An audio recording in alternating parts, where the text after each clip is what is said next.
Welcome back to another journey through the quieter corners of history. Tonight, we're stepping into the shadowed margins of warfare, where neither glory nor honor waited only survival, and the slow, grinding rhythm of life lived in the spaces between battles. Before we settle in together, if you enjoy what we do here, feel free to give this video a like and subscribe to join our little community of night wanderers. And I'd love to know in the comments, where in the world are you listening from tonight?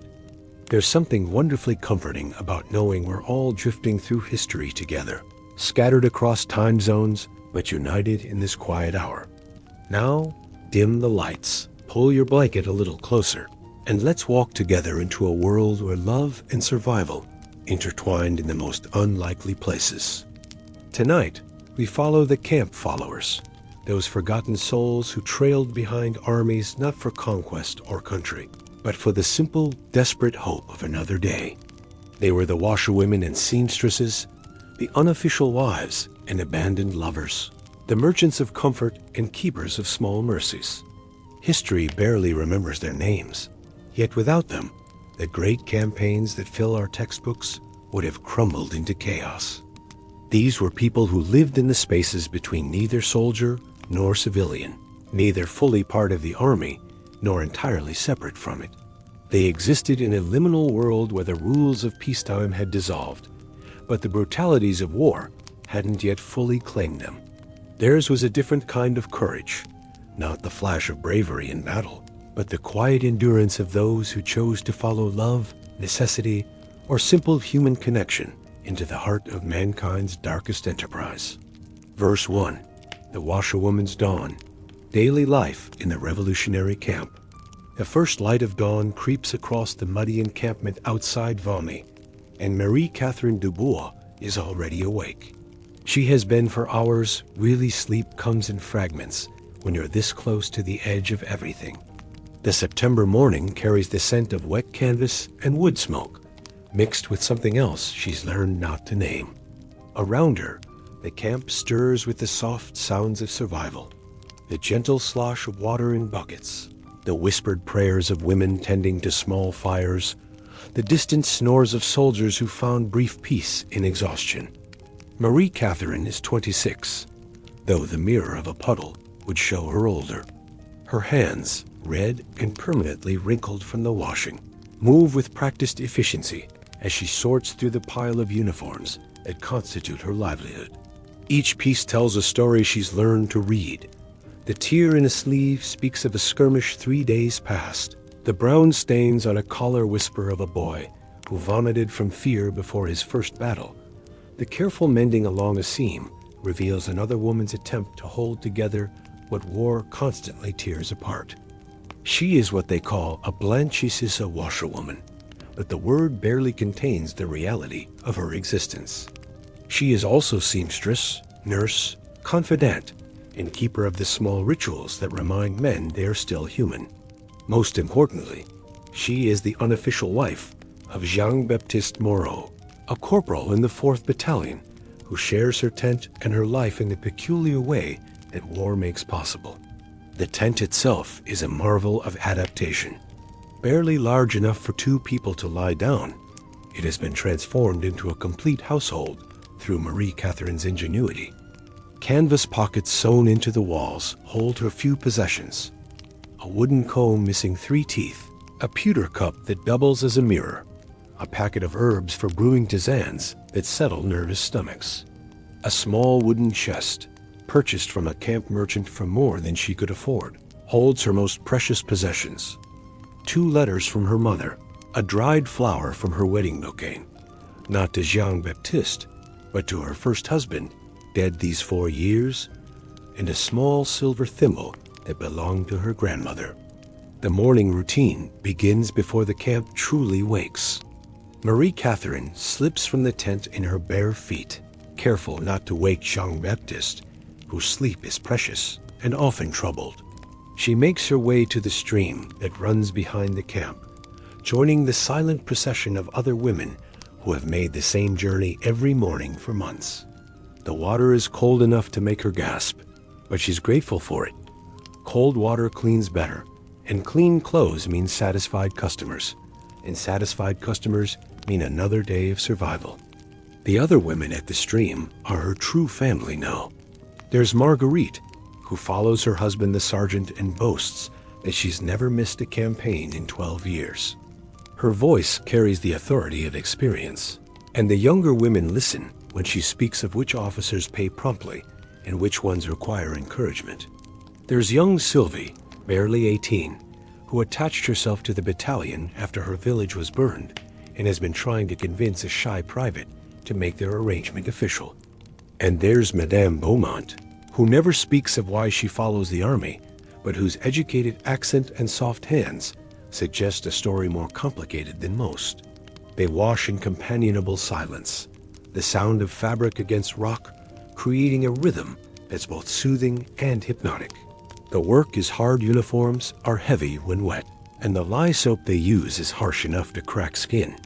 But there's something deeply satisfying about transforming the chaos of battle into the order of clean clothes. Each garment emerges from the water, bearing the promise of dignity restored, of humanity maintained against all odds. As the sun climbs higher, Marie Catherine begins the long process of hanging the laundry. The camp has an informal but strictly observed geography for this. The area behind the commissary tents, where the morning sun hits first, the space between the artillery park and the horse lines, where the breeze is strongest. She knows every rope, every post, every convenient branch that can support a wet uniform. The sight of laundry drying has become one of the most civilizing influences in the camp, a reminder that even in the midst of war, the basic human needs for cleanliness and order persist. The soldiers begin to stir as she works, and Marie Catherine watches them with the practiced eye of someone who has learned to read the signs of impending trouble.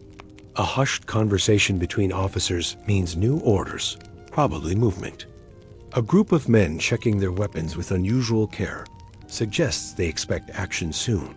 The surgeon sharpening his knives means he's received word to prepare for casualties. She files all this information away because knowing what's coming next is the difference between survival and catastrophe for someone in her position. Jean-Baptiste emerges from their tent around 8, his face bearing the particular drawn look that means he's been dreaming of battles again. He's a good man, Marie Catherine reflects, kind in the way that war hasn't yet managed to steal. He doesn't drink to excess, doesn't gamble away their meager savings, and he's never raised a hand to her in anger. In the world beyond the camp, he would be considered quite ordinary. A carpenter's son from Lyon, with steady hands and a quiet disposition. But here, in this place where violence and chaos reign, his simple decency makes him extraordinary. They share breakfast in the tent, black bread and watery coffee, supplemented by a small piece of cheese that Marie Catherine has been saving for a day when Jean-Baptiste looks particularly worn. As they eat, she mends a tear in his second shirt, the one he was wearing when a musket ball passed close enough to part the fabric, but not the skin underneath. Her needle moves with the precision of long practice, creating tiny, even stitches that will hold against the rigors of campaign life. There's talk of moving on, Jean-Baptiste says quietly, his eyes on her hands as she works. Maybe tomorrow, maybe the day after. Marie Catherine nods without looking up from her sewing. She's already noticed the signs, the way the officers have been conferring in small groups, the increased activity around the supply wagons, the particular energy that runs through a camp when orders are about to change everything. How far? She asks. Champagne, perhaps, or maybe toward the Rhine. He shrugs, the gesture carrying the weight of uncertainty that defines their existence. Far enough.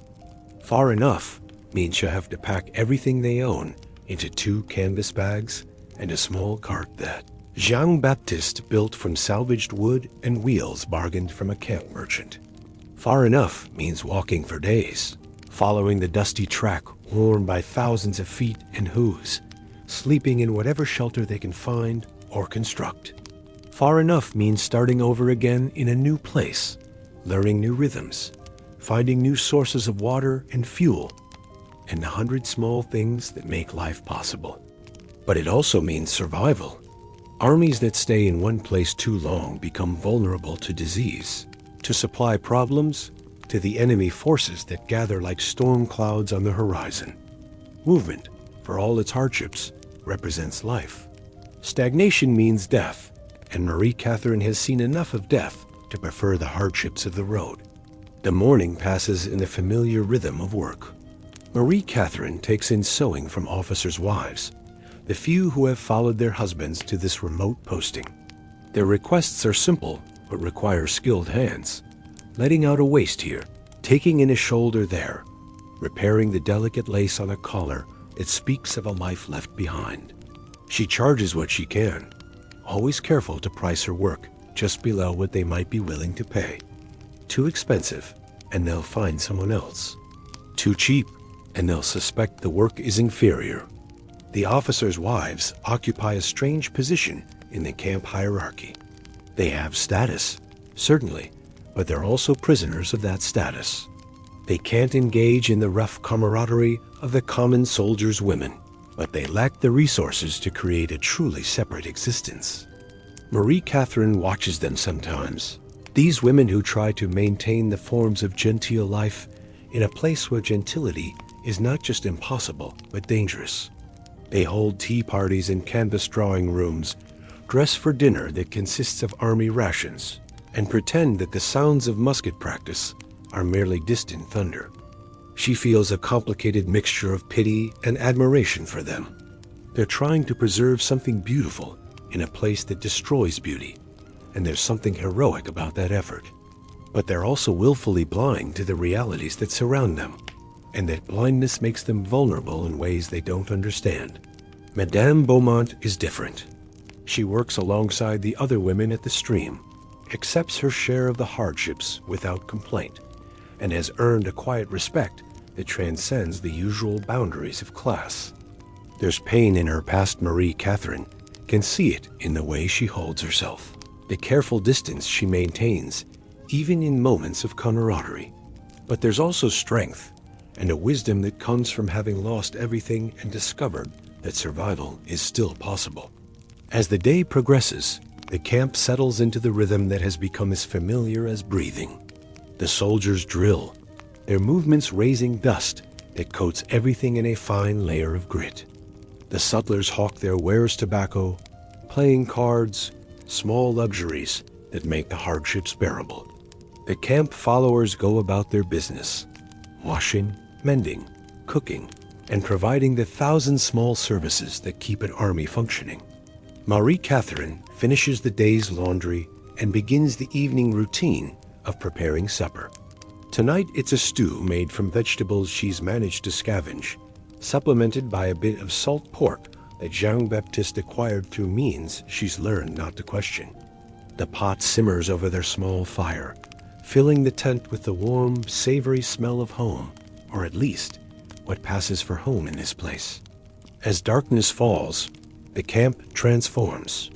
The harsh realities of military life soften in the flickering light of cook fires. Someone produces a fiddle, and the tentative notes of a folk song drift across the encampment. A group of soldiers begins to sing, their voices rough but heartfelt, and gradually other voices join in. Marie Catherine finds herself humming along as she works, her hands busy with the endless tasks of maintenance and preparation that will allow them to face another day. This is the hour she treasures most, when the day's work is done and the night's dangers haven't yet begun. Jean-Baptiste sits beside her, cleaning his musket with the methodical care of a man who knows his life depends on the weapon's reliability. They don't talk much. After months of sharing everything, conversation has become less necessary than simple presence. Later, as they prepare for sleep, Marie Catherine performs the small rituals that connect her to the woman she was before the war. She brushes her hair 100 strokes, counting silently in the rhythm her mother taught her.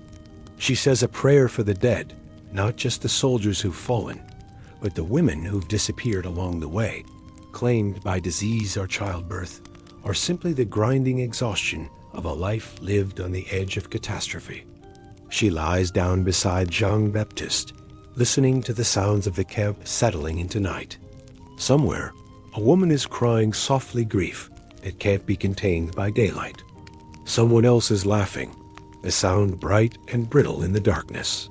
A sentry calls out the watch, his voice carrying the weight of responsibility for all their lives. And Marie-Catherine Dubois, washerwoman and camp follower, unofficial wife and keeper of small comforts, closes her eyes and prepares to meet whatever tomorrow might bring. In her dreams, she sometimes returns to the village where she was born, to the stone house beside the mill where her mother still lives. But more often, she dreams of the road ahead, of the endless cycle of packing and walking and settling that has become her life. She dreams of survival and of the small victories that make survival worthwhile. A uniform cleaned to perfection, a meal shared in silence, a moment of tenderness stolen from the heart of war. These dreams are neither grand nor glorious, but they sustain her. They remind her that even in the most desperate circumstances, there is still room for love, still space for the small humanities that make life worth living. Tomorrow will bring new challenges, new decisions, new tests of her capacity to endure. But tonight, in this canvas refuge, with the sound of Jean Baptiste's breathing beside her and the familiar weight of her few possessions around her, Marie-Catherine rests. She has made it through another day, and that, in itself, is a kind of victory.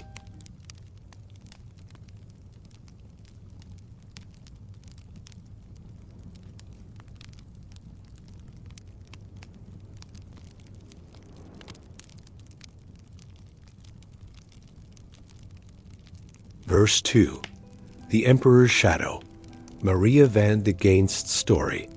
We turn now from the muddy camps of revolutionary France to the polished courts of the Holy Roman Empire, where power wore silk and velvet, and where a young Flemish woman named Maria van de Ginst discovered that catching the eye of the most powerful man in Europe was both blessing and curse. It is 1521, and Charles V, barely 21, but already ruler of an empire that stretches from Spain to the Netherlands, from Austria to the New World, pauses his endless travels in the city of Oudenarde.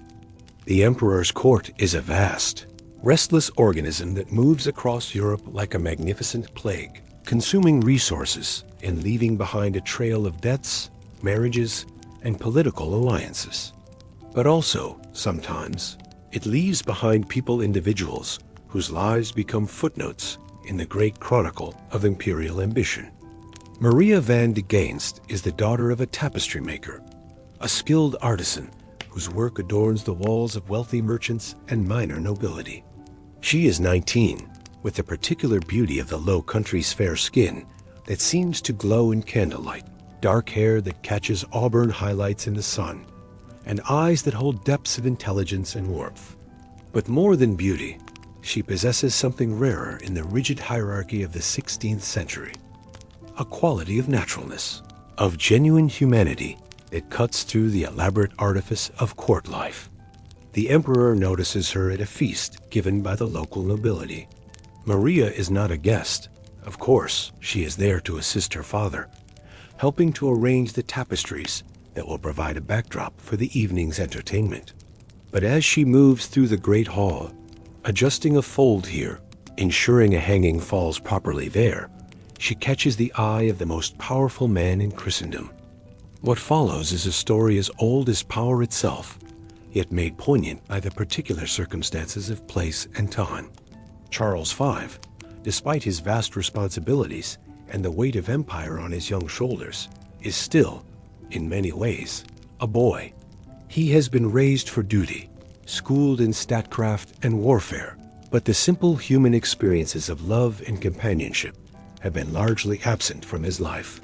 In Maria, he finds something that his position has denied him, the possibility of genuine connection with another human being. Their affair begins quietly, conducted in the shadows of imperial protocol.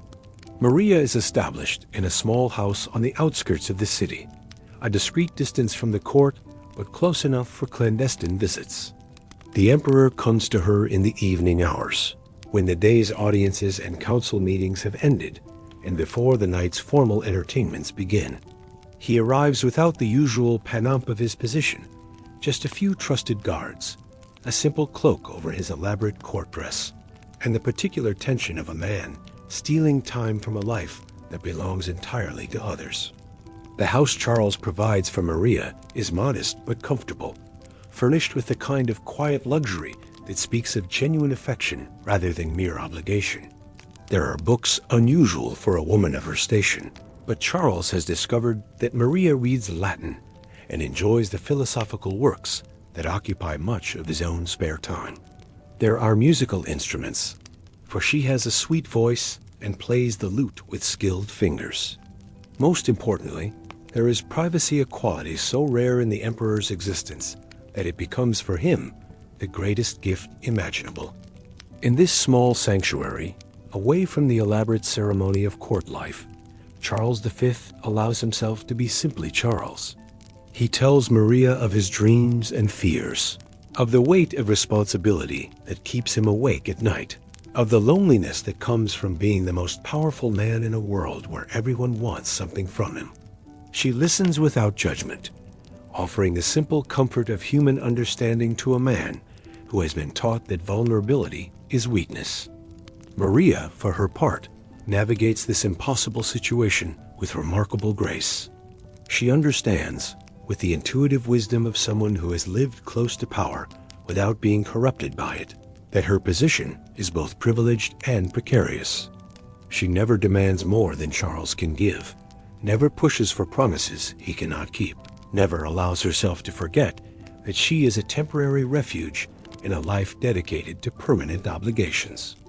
But love, even when constrained by circumstances, has its own logic. Maria becomes pregnant in the autumn of 1521, and the child she carries is the emperor's effect that transforms her from a private comfort into a public complication. The pregnancy is conducted in careful secrecy, with only a few trusted servants and physicians aware of the situation. Charles makes arrangements for her care, with the same methodical attention he applies to matters of state, but there is tenderness in his concern that speaks of genuine affection rather than mere duty. The child, a daughter they name Margaret, is born in February 1522, in the small hours of a cold Flemish morning. Charles is not present for the birth. Of course, he is already hundreds of miles away, attending to the endless demands of empire. But he receives word of the child's arrival, and those who witness his reaction report a moment of purely human joy that breaks through the careful composure of his public persona. Margaret of Austria, as she will come to be known, is acknowledged by her father, but raised away from court. She represents something impossible in the rigid structure of imperial succession, evidence of the emperor's humanity, proof that even the most powerful man in Europe is subject to the same fundamental needs and desires as his humblest subjects. Charles provides for her generously, ensuring she receives an education befitting her royal blood, but she remains forever peripheral to the main drama of imperial politics. For Maria, the birth of Margaret marks the beginning of a long, slow fade from the center of the emperor's attention. Charles continues to provide for her, continues to visit when his travels bring him near, but the demands of empire increasingly pull him away. He must marry politically, strategically, to cement alliances and secure succession. The woman he eventually chooses is Isabella of Portugal, a princess whose bloodline and diplomatic value make her an ideal empress. The marriage, arranged by treaty and celebrated with magnificent ceremony, represents everything that his relationship with Maria cannot be: public, official, and subordinated to the needs of state. Maria watches from the margins as Charles's life moves forward along its predetermined path. She receives news of his marriage, his military campaigns, his political triumphs and setbacks, but she is no longer part of the story. She has become what she perhaps always was, a footnote in the chronicle of imperial ambition, a reminder that even emperors are human, subject to the same longings and limitations as ordinary mortals. The house where she lives becomes a kind of museum of their brief happiness. The The books he gave her remain on their shelves, their pages marked with passages they once discussed together. The musical instruments gather dust, their melodies silenced by the weight of memory. The rooms that once echoed with intimate conversation now hold only the quiet sounds of a woman living alone with her thoughts and memories. But Maria does not sink into despair. She possesses a resilience that comes from understanding, from the beginning, the temporary nature of her situation. She raises her daughter with love and pride, ensuring that Margaret knows her father's identity, while also teaching her to find her own path in a world that will never fully accept her. She maintains the dignity that first caught the emperor's attention, refusing to become bitter or demanding, never using her connection to Charles for personal gain beyond what he freely offers. In the evenings, when the day's responsibilities are done and Margaret is asleep, Maria sometimes allows herself to remember. She recalls the sound of Charles's laughter, the way his face would relax when he entered her small sanctuary, the particular quality of attention he gave to her words and thoughts. These memories are precious because they are real moments of genuine connection in a world where most relationships are shaped by calculation and advantage. She thinks, too, of the larger currents of history that swept through their brief intimacy. Charles V, she knows, is reshaping the world through his actions and decisions. His wars against France, his struggles with the Protestant reformers, his management of the vast Spanish territories in the New World, all of these will be remembered and studied by generations of historians. But the small human moments they shared, the quiet conversations and gentle touches that sustained him through his darkest hours, these will be forgotten, erased by the passage of time and the prejudices of those who write history. There is something both sad and strangely comforting about this erasure. Maria's influence on one of history's most powerful figures will never be acknowledged, but it was real. In the privacy of her small house, she helped shape the emotional life of a man whose decisions affected millions. She provided him with a refuge from the crushing weight of responsibility, a place where he could remember his own humanity. This gift, though invisible to history, was perhaps as important as any of the battles he won or treaties he signed. As the years pass, Maria ages gracefully, her beauty mellowing into a quiet dignity that speaks of experiences both joyful and sorrowful. She never marries. No man of her station would take a woman who has borne the emperor's child, and no man of higher rank would see her as anything more than a momentary diversion. But she finds contentment in her role as Margaret's mother, in the simple routines of daily life, in the gradual accumulation of wisdom that comes from having lived through extraordinary circumstances with grace and integrity. Sometimes, when political events bring the emperor's court near her city, Maria catches glimpses of the man who once shared her bed and her thoughts. He is older now, his face marked by the cares of empire, his movements bearing the weight of decisions that have shaped the fate of nations. Their eyes may meet across a crowded square or through the window of a passing carriage, but they do not speak.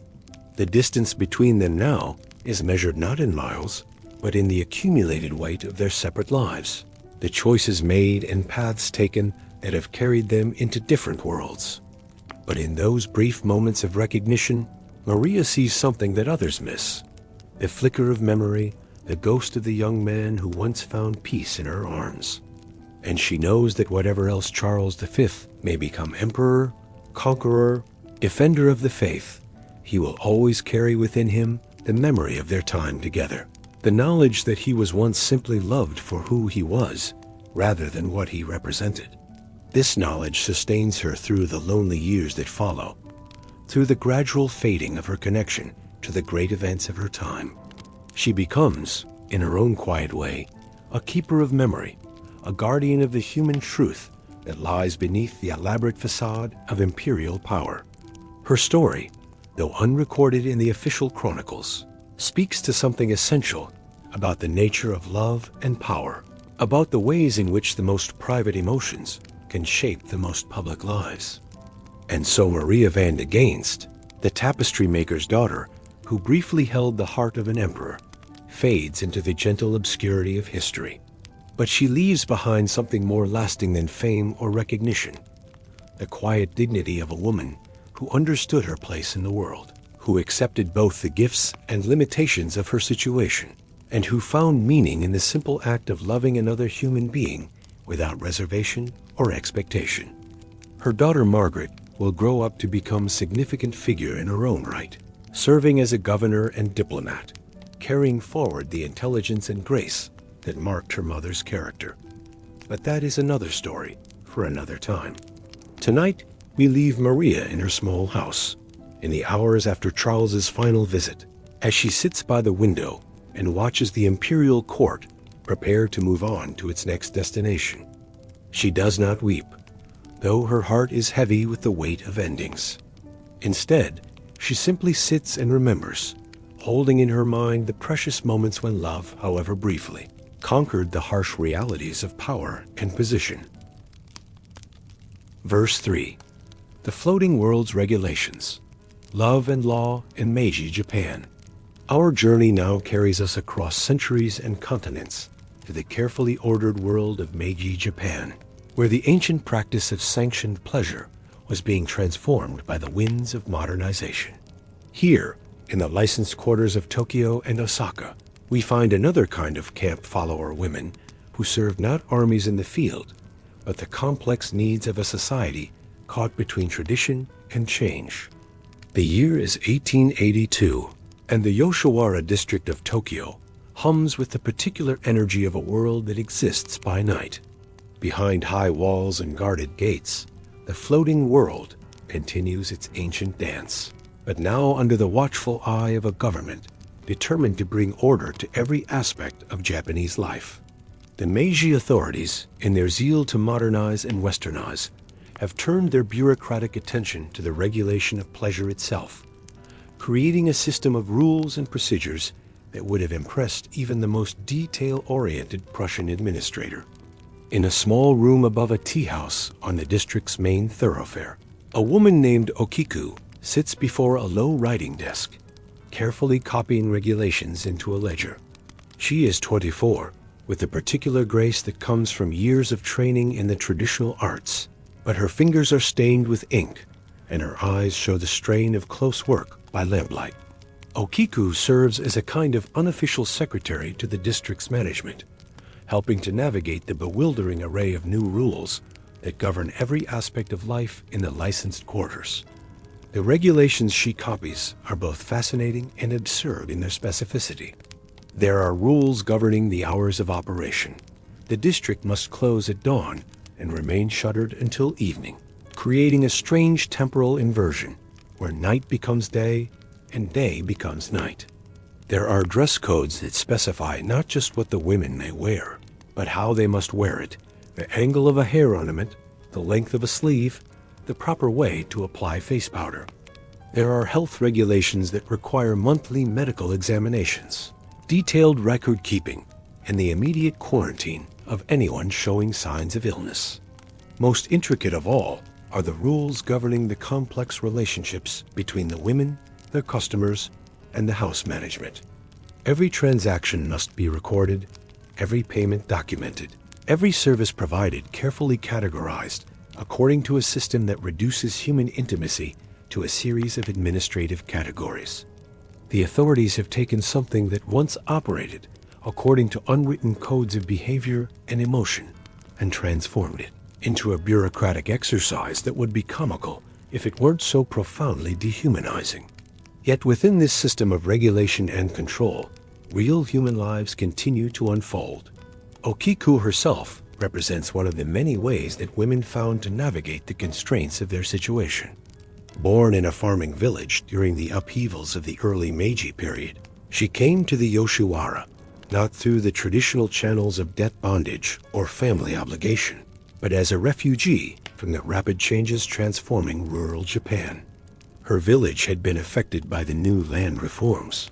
Her family's small plot consolidated into a larger holding, and she found herself among the thousands of displaced people who drifted toward the cities in search of new lives. The Yoshiwara offered her something that was both more and less than she had hoped for. Survival, certainly, but survival within a system that sought to control every aspect of her existence. The irony was not lost on her that the new government, in its efforts to modernize and rationalize Japanese society, had created a system of regulation that was in many ways more restrictive than the traditional arrangements it had replaced. The women of the Yoshiwara had always lived constrained lives, but those constraints had been tempered by custom, by the recognition of mutual obligation, by the understanding that even in the most transactional relationships, there was room for genuine human connection. The new regulations, with their emphasis on documentation and bureaucratic control, seemed designed to eliminate precisely those spaces where humanity could flourish. Okiku's work with the district's records had given her an unusual perspective on these changes. She saw how the new system affected not just the women who worked in the houses, but the entire ecosystem of people who depended on the district for their livelihoods. There were the musicians who provided entertainment, the artists who created the woodblock prints that advertised the district's pleasures, the merchants who sold everything from cosmetics to silk, the servants who maintained the elaborate infrastructure of the floating world. All of these people found their lives increasingly circumscribed by regulations that seemed to multiply like spring flowers. There were rules governing the types of music that could be performed, as subjects that could be depicted in art, the kinds of goods that could be sold, and to whom. The authorities had created a vast apparatus of control that touched every aspect of life in the district, transforming what had once been a relatively autonomous world into a carefully managed component of the modern Japanese state. But perhaps the most poignant aspect of this regulatory enthusiasm was the way it affected the relationships between the women and their regular customers. The traditional system had recognized that over time, genuine affection often developed between courtesans and their patrons. These relationships, while always conducted within the framework of commercial transaction, had been allowed to evolve naturally, sometimes lasting for years and providing both parties with companionship and emotional support. The new regulations, with their emphasis on documentation and official oversight, made such relationships increasingly difficult to maintain. Every meeting had to be recorded, every payment documented, every expression of affection potentially subject to bureaucratic scrutiny. The authorities seemed to believe that by regulating the external forms of these relationships, they could control their emotional content, not understanding that human connection often flourishes precisely in the spaces that official systems cannot reach. Okiku observed these changes with the particular sadness of someone who understood what was being lost. She had seen older women in the district who remembered the earlier era, and she listened to their stories of relationships that had been allowed to develop over months and years, of patrons who had become genuine friends and confidants, of the small freedoms that had made life bearable even within the constraints of the pleasure quarters. The new system, for all its apparent rationality, seemed to create a kind of emotional poverty that was more oppressive than the physical hardships of the old arrangements. The women were better housed, better fed, better protected from disease and violence than their predecessors had been. But they were also more isolated, more closely monitored, more reduced to their economic function within the carefully regulated machinery of state-sanctioned pleasure. In her small room above the tea house, as she worked late into the night, copying regulations and updating records, Okiku sometimes allowed herself to imagine what life might have been like under the old system. She pictured the district as it had been described to her by the older women, more chaotic, certainly, but also more human, more allowant of the small rebellions and private arrangements that made survival possible. But she was also realistic enough to understand that the old world was gone, swept away by forces much larger than any individual's preferences or memories. The Japan of the Meiji era was being remade according to new principles, new ideas about efficiency and control, and the proper relationship between individual desire and state authority. The regulation of the pleasure quarters was just one small part of this vast transformation, but it revealed something essential about the nature of modernization itself. the way it promised liberation while often delivering new forms of constraint. The women who worked in the district had found various ways to adapt to these changes. Some, like Okiku, sought to work within the system, finding small spaces of autonomy within the larger framework of regulation. Others engaged in subtle forms of resistance, finding ways to circumvent the most oppressive rules while maintaining the appearance of compliance.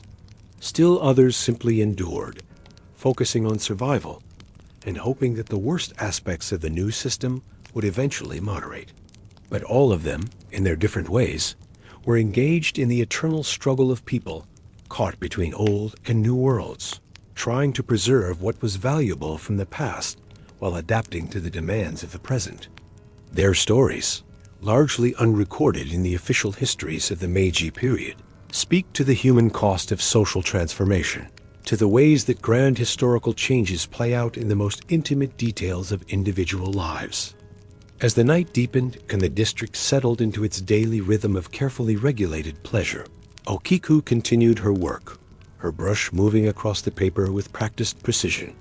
Each character she wrote was a small act of compliance with the system that constrained her, but also a small act of preservation, a way of recording the reality of her world for whatever future might emerge from the chaos of change. The regulations she copied would eventually be superseded by new regulations, which would in turn be replaced by others, in the endless cycle of bureaucratic refinement that characterized the modern state.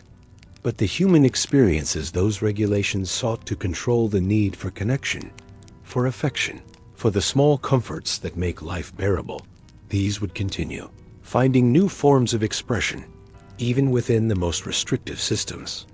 And in her small room, with the sounds of the floating world drifting up from the street below, Okiku worked on, a quiet guardian of the human truth that persisted beneath the surface of official regulation, a keeper of the small rebellions that made survival possible, even in the most carefully controlled circumstances. Verse 4. The General's Wife. Privilege in the Wilderness. Our final verse brings us to the American frontier of 1876, where the clash between privilege and hardship creates its own peculiar form of camp following. Here, in the vast expanse of the Dakota Territory, we encounter a different kind of woman trailing in the wake of military ambition, one whose presence in the camp is a matter of choice rather than necessity, yet whose experience reveals the universal truths that bind all who follow the drum. Elizabeth Custer Libby, as she is known to friends and family, stands at the window of her quarters in Fort Abraham Lincoln, watching the morning mist rise from the Missouri River. She is 34 years old, with the refined bearing of a woman educated in the best schools of Monroe, Michigan, yet her hands show the calluses of frontier life, and her eyes hold the particular alertness of someone who has learned to read the subtle signs of danger that mark military life on the edge of civilization. The fort itself is a study in contrasts, an attempt to impose order and domesticity on a landscape that resists both. The officers' quarters, where Libby lives with her husband General George Armstrong Custer, are built to specifications that would not be out of place in a comfortable eastern suburb. There are proper parlors with horsehair sofas, dining rooms with mahogany tables, and bedrooms with brass beds shipped at considerable expense from Chicago. But the windows of these civilized rooms look out onto an endless expanse of prairie grass and distant hills, a reminder that this domesticity exists at the sufferance of forces far beyond anyone's control.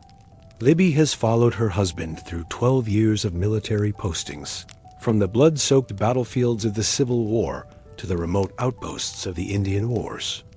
Each move has required her to pack up their household, to transform whatever quarters they are assigned into something resembling a home, to create the social structures that make civilized life possible in places where civilization is, at best, a recent and fragile imposition. She has become expert in the particular skills that such a life requires: the ability to make friends quickly and let them go gracefully, the capacity to find beauty in landscapes that others see as desolate, the wisdom to know which battles are worth fighting and which are better left alone. Most importantly, she has learned to navigate the complex social hierarchies that govern military life, where rank determines not just professional relationships, but the entire structure of daily existence. The fort's social world is as rigidly ordered as its physical layout. At the apex are the officers and their wives, a small group bound together by shared education, similar backgrounds, and the mutual understanding that they are maintainers of civilization in a place that often seems determined to destroy it. Below them are the enlisted men and their families, when families are present at all, living in quarters that are functional but spare, their lives governed by routines that leave little room for the social graces that define the officer class. Libby moves through this world with the particular grace of someone who understands her position and its obligations. She hosts dinner parties that bring together the fort's small community of officers, creating evenings of conversation and music that provide respite from the isolation of frontier life. She organizes charitable activities, sewing circles that produce clothing for the enlisted men's children, reading groups that share the latest novels from back east, amateur theatrical performances that give everyone a chance to escape temporarily into other worlds. But she also understands that her presence in this place is in many ways an act of deliberate blindness. The fort exists to wage war against the indigenous peoples of the region, to protect the interests of railroad companies and gold miners and settlers, who see the vast expanse of the Great Plains as empty land waiting to be claimed. Her comfortable parlor, with its Eastern furniture and civilized amenities, is an island of privilege sustained by violence and dispossession. This knowledge creates a particular kind of tension in Libby's daily life. She genuinely loves her husband, genuinely believes in his cause, genuinely finds meaning in the social world they have created together. But she is also intelligent enough to understand the moral complexities of their situation, sensitive enough to see the human cost of the policies they are helping to implement. The other officers' wives at the fort represent the full spectrum of responses to these moral complexities.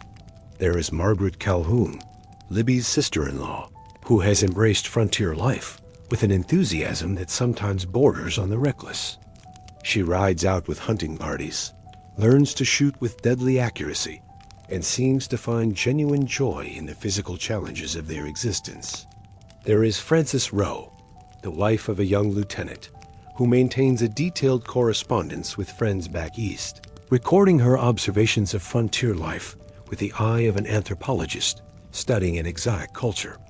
Most intriguingly, there is Anna Dara, the wife of a captain who has been posted to the fort for nearly 5 years. Anna has developed what might be called a frontier wisdom, an understanding of the land and its original inhabitants that goes beyond the official military perspective. She speaks some Lakota, knows the names of the plants that grow on the prairie, and has developed relationships with some of the women who work as translators and guides for the fort. Her presence represents a different way of engaging with the moral complexities of their situation, not through denial or enthusiasm, but through a quiet attempt to understand and respect the humanity of all the people whose lives are affected by their presence. The daily routine of the fort reflects these tensions and complexities. The morning begins with the sound of reveille, a musical declaration of military order that echoes across the prairie. Libby rises and dresses according to the standards of Eastern fashion, though she has learned to modify her clothing for the practical demands of frontier life. Her morning dress is well tailored, but made of sturdy fabrics that can withstand the dust and wind of the plains. Her hair is arranged in the latest style, but secured with pins that will hold it in place during the day's activities. Breakfast is served in the dining room, but the conversation often turns to topics that would be unthinkable in a civilian household. There are reports from the scouts about the movement of Indian bands, discussions of supply problems that could affect the fort's ability to maintain its operations, assessments of the political situation in Washington that might affect their mission. Libby participates in these conversations with the intelligence of someone who has learned to see military problems as puzzles to be solved, rather than moral dilemmas to be resolved. The morning hours are often devoted to correspondence letters to friends and family back east that must balance honesty about the hardships of frontier life with reassurance about their safety and well-being. Libby has become skilled at writing letters that convey the excitement and adventure of their existence, while downplaying the very real dangers they face. She describes the beauty of the prairie landscape, the interesting characters they encounter, the sense of being part of something historically significant, but she rarely mentions the violence that makes all of this possible. The afternoon brings social obligations and domestic management. There are calls to be made on the other officers' wives, a complex ritual of visiting that maintains the social bonds that hold their small community together. There are household matters to be attended to, the management of servants, the ordering of supplies, the endless work of maintaining civilized standards in a place where civilization is always under threat. But it is in the evening hours that the true nature of their situation becomes most apparent. As the sun sets over the endless expanse of prairie, the fort settles into a routine that is both domestic and military. The officers gather in the parlors for conversation and cards. Their wives join them for music and reading, and for a few hours, they create the illusion of normal social life. Yet even in these moments of apparent normalcy, the reality of their situation intrudes. The sentries call out their hourly reports, a reminder that they are surrounded by potential enemies. The conversations often turn to military matters, the latest intelligence about Indian movements, the political situation in Washington, the prospects for promotion or transfer. The music they play and the books they read come from a world that feels increasingly distant and unreal. Libby moves through these evening hours with the particular skill of someone who has learned to find meaning in the performance of civilization itself. She plays the piano with genuine feeling, though she knows that the music drifts out through the fort's windows and across the prairie to be heard by people who have very different relationships to the land they all inhabit.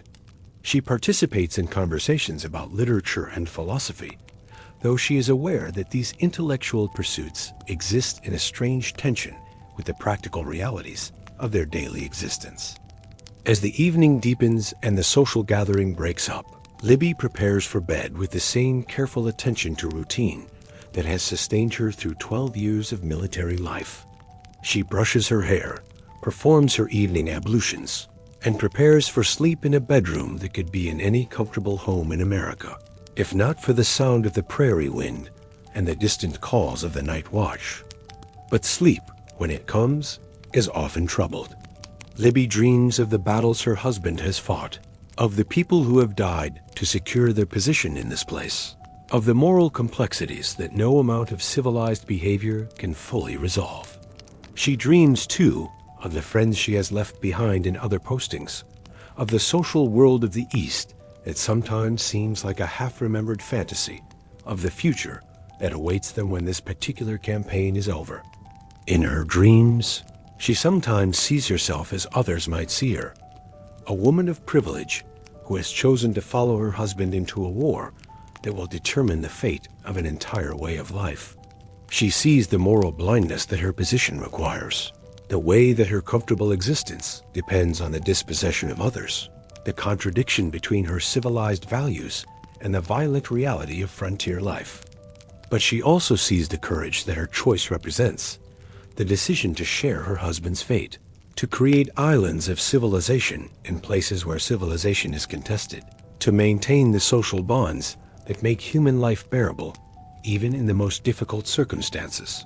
She sees the love that motivates her presence in this place, the loyalty that keeps her by her husband's side, the faith that their cause, however morally complex, serves some larger purpose in the unfolding of American history.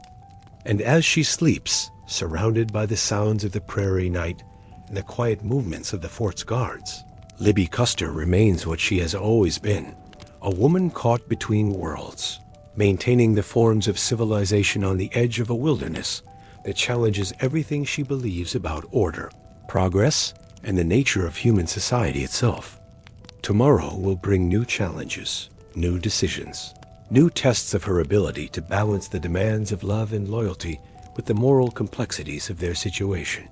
But tonight, in this moment of quiet before the next day's struggles begin, she rests in the knowledge that she has chosen her path and will see it through to whatever end awaits them all. Conclusion: the threads that bind. And so our journey through the margins of war draws to its close, having followed 4 women across centuries and continents, each finding her own way to survive in the spaces between battle and peace, between love and necessity, between the grand narratives of history and the quiet truths of individual existence. Marie Catherine, washing uniforms in the cold streams of revolutionary France, teaching us that dignity can be found in the most humble services, that love can flourish even in the shadow of cannon fire. Maria van de Geenst, holding the heart of an emperor for a brief season, showing us that power and tenderness can coexist, that even the most exalted among us remain, subject to the fundamental human need for connection and understanding. Okiku, navigating the bureaucratic maze of Meiji Japan's regulated pleasure quarters, demonstrating that the human spirit finds ways to preserve itself even within the most controlling systems, that small acts of resistance can maintain the space for genuine feeling. And Elizabeth Custer, creating islands of civilization on the American frontier, reminding us that moral complexity is often the price of historical participation, that the maintenance of social bonds requires courage as much as privilege. These women, separated by time and culture, united by the common experience of following in the wake of military ambition, teach us something essential about the nature of human resilience. They show us that survival is not just about enduring hardship, but about finding ways to preserve what is essentially human, even in the most dehumanizing circumstances. Their stories remind us that history is not just the chronicle of great events and famous names, but the accumulated experience of countless individuals who found ways to love, to hope, to create meaning in the face of forces much larger than themselves. The camp followers, the unofficial wives, the women who existed in the margins of officially recorded history. These figures help us understand that the human experience transcends the boundaries of any single historical moment or cultural context. In the end, perhaps what binds these women together is not just their shared experience of following armies, but their common recognition that life must be lived fully even in the most constrained circumstances. They understood that waiting for perfect conditions means never really living at all. That meaning must be created in the present moment, with whatever materials are at hand. As we close this exploration of their world, we might reflect on the continuities that connect their experiences to our own. The need for love and connection, the search for meaning and purpose, the struggle to maintain dignity in difficult circumstances.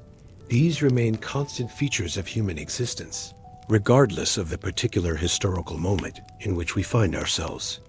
The camp followers of history teach us that survival is an art form, that resilience is a kind of creativity, that the human capacity for adaptation and endurance is perhaps our species' greatest strength. Their stories, recovered from the margins of official history, remind us that every generation faces the challenge of preserving what is valuable from the past while adapting to the demands of the present.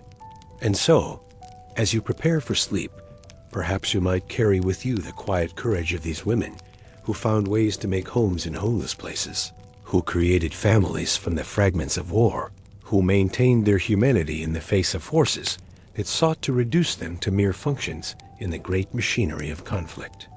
Their legacy is not written in stone monuments or commemorated in official ceremonies, but it lives on in the countless small acts of love and courage that continue to bind human communities together. In the end, perhaps that is the most important lesson they have, to teach us that history is made not just by the famous and powerful, but by everyone who chooses to live with dignity, compassion, and hope, regardless of the circumstances in which they find themselves. Rest well, and may your dreams be filled with the quiet strength of those who came before us, who faced their own versions of uncertainty and hardship, and who found ways to preserve the light of human connection, even in the darkest of times.